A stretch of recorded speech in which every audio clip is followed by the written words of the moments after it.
why do we feel like we know these people from somewhere? Welcome to Watch Mojo, and today we're counting down our picks for the top 10 times celebs appeared on reality shows before they were famous.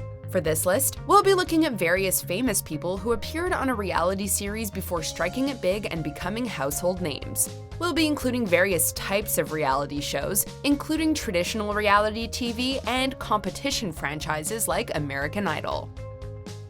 Number 10, Heather Morris. Raise your right hand. Your right hand, Brittany. It's this one. Sorry. Most people know Heather Morris as the dim-witted Brittany S. Pierce from Glee, but her heart has always been in dance. Heather began dancing when she was 9 years old and competed in various competitions throughout Scottsdale, Arizona, where she was raised. In 2006, when Morris was in her late teens, she competed on the second season of So You Think You Can Dance, which is essentially American Idol for dancers. Surprisingly, Morris failed to make an impact and was eliminated before making the final 20. You were a 3-2. I'm afraid it was 3-2 against. However, Heather got the last laugh, as she was quickly recruited into Beyoncé's troupe and danced with the iconic singer during the Beyoncé Experience World Tour.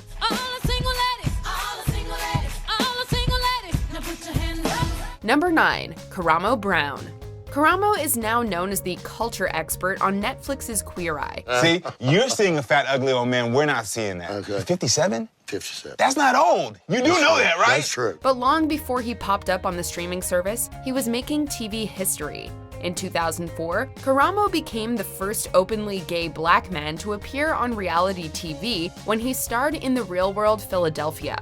At the time, Kurama was working for an LA-based social service company called the Brotherhood Crusade. So after MTV's Real World, I went through about 2-year rough period where living in this fame bubble, being young, having access to money, I got addicted to cocaine. After leaving the show, Kurama found work as a social worker before reappearing on reality TV in 2016. He starred in 7 episodes of TV One's The Next 15.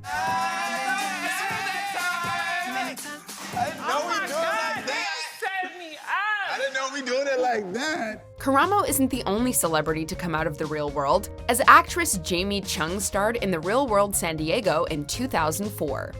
Number 8, Lucy Hale. I can see why she likes you so much. Oh, but for the record, if you hurt her, I will crush your scones. Known primarily for her work on Pretty Little Liars, Lucy Hale began starring as the hipstery Aria Montgomery in 2010. The show wrapped in 2017, whereupon she began to take on more film roles, starring in the 2018 horror movie Truth or Dare. Maybe I just like being nice. However, music was always Lucy Hale's first love, and in fact, much earlier in 2003, she competed in the short-lived American Idol spin-off American Juniors. I've been waiting such a long time just trying to get through. She performed quite well, eventually finishing in 4th place. When she moved to Hollywood, she pursued a career in music, but instead landed small roles on shows like Drake and Josh and The OC. She's now mainly an actress, and that's how we know her. It's my dad, you know, The Valley. That's his show. Number 7, Kesha. Kesha was born to a very musically gifted mother, P.B. Siebert. She wrote a song for Joe's son back in the 70s called Old Flames Can't Hold a Candle to You, which was then covered by Dolly Parton on her 1980 album Dolly Dolly Dolly. Kesha and her mother would often write songs together, and the two quickly formed a bond. Around 2004, Kesha's mother PB noticed that Paris Hilton's The Simple Life was looking for an eccentric family to host Paris and Nicole, and she threw her name into the hat. The Sieberts were eventually picked and appeared in the 2005 episode Wedding Planner.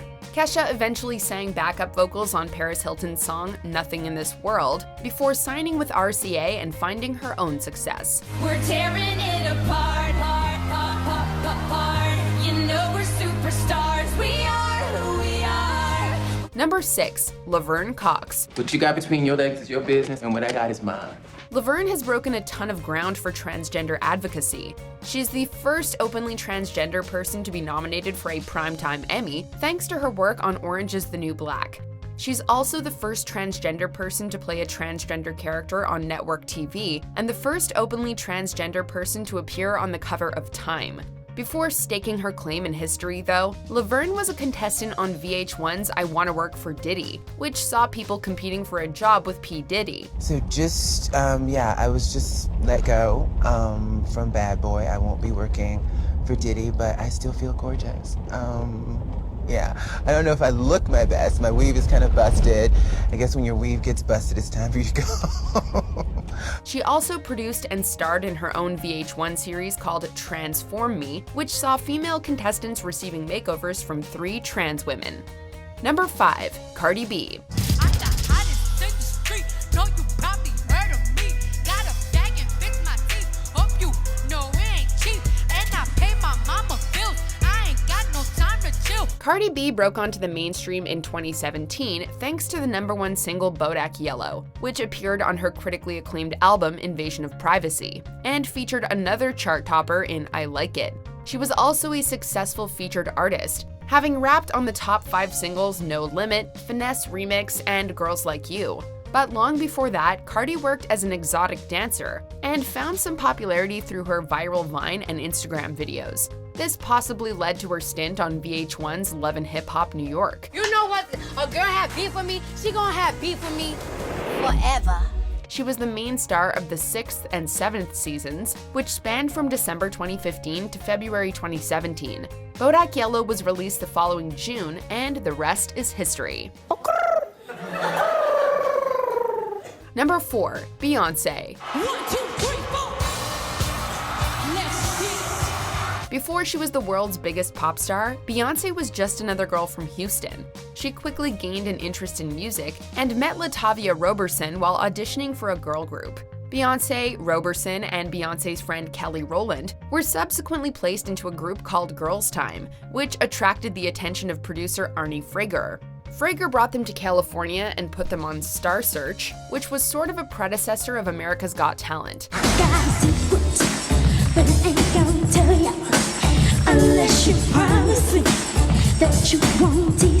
FYI, Justin Timberlake also appeared on Star Search back in the day. Despite the mesmerizing early 90s attire, Girls Time's performance wasn't good enough, and the group failed to win. No matter, the group pushed on, dropped members, and changed their name to Destiny's Child in 1996, after which they proceeded to rule the airwaves. Deadlifts make me lose. Make me lose my breath. Hit me. Number 3, Lady Gaga. Can't read mine. No, we can't read on my poker face. Now, this may come as a surprise, but Lady Gaga is not actually the singer's name. She was just Stephanie Germanotta when she appeared on the MTV prank show Boiling Points in 2005. In this show, unsuspecting targets are ridiculed and angered, and they earn $100 if they keep their cool through a seemingly arbitrary amount of time.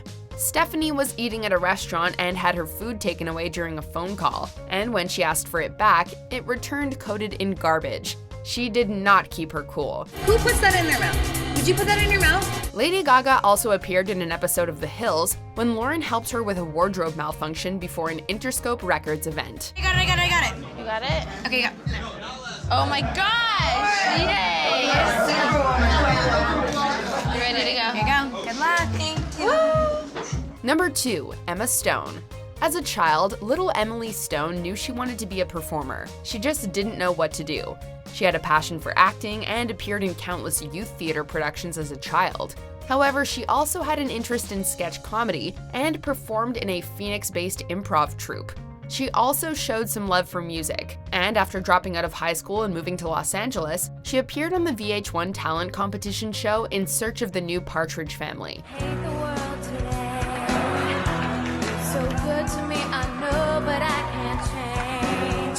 I tried to tell you, but you look at me like maybe I'm an angel underneath. Stone actually ended up winning the competition and was cast as Lori Partridge in The New Partridge Family. Unfortunately, the pilot was not picked up. It's a whole different world out there. Yeah, and we've never even played outside the garage. Thank God. Luckily, Superbad and Superstardom were just around the corner. Hey, Jules, your partner didn't come today?